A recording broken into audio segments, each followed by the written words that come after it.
Shalom sa inyong lahat.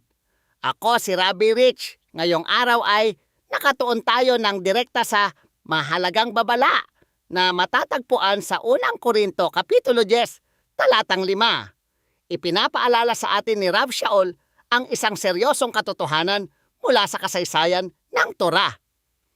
Gayunman, sa karamihan sa kanila ay hindi nalugod ang Diyos. Kaya naman, ang kanilang mga katawan ay nagkalat sa ilang. Isipin ninyo iyan.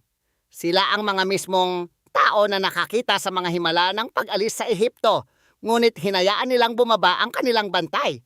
Hinayaan nilang mag-ugat ang labis na kasabikan sa sarili at pagre-rebelde, at naging kabayaran nito ang kanilang buhay sa ilang. Ito ay isang mabigat na aral tungkol sa mga kahihinatnan ng pag-abuso sa ating espiritual na kalayaan. Ang katubusan sa pamamagitan ng Mesiyas ay kailanman hindi lisensya upang mamuhay sa walang pakundangang kompromiso o espiritual na pagmamataas.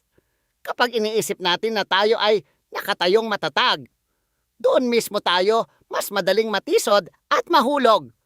Ang teshuba ay nangangailangan na iayon natin ang ating mga puso araw-araw sa kabanalan ng Adonai, papalayo sa sariling kaligayahan at patungo sa isang buhay na may tunay na katapatan.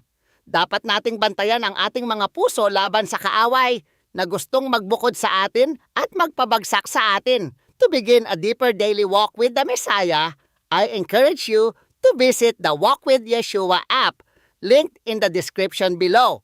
Ang ating kalayaan kay Yeshua ay magandang na ipapakita kapag pinili nating parangalan siya at mahalin ang ating pamayanan sa pamamagitan ng banal na disiplina. Ang tunay na kalayaan ay hindi tungkol sa paggawa ng anumang gusto natin. Ito ay tungkol sa pagkakaroon ng espiritual na kapangyarihan na gawin ang tama sa paningin ng Diyos. Mamuhay tayo ng bukas ang mga mata, tinatanggihan ang kapanatagan sa sarili, at hinahanap ang kaluwalhatian ng Adonai sa lahat ng ating ginagawa. Pagpalain ka nawa ng Panginoon at ingatan ka na punuin ka ng banal na karunungan at kalakasan.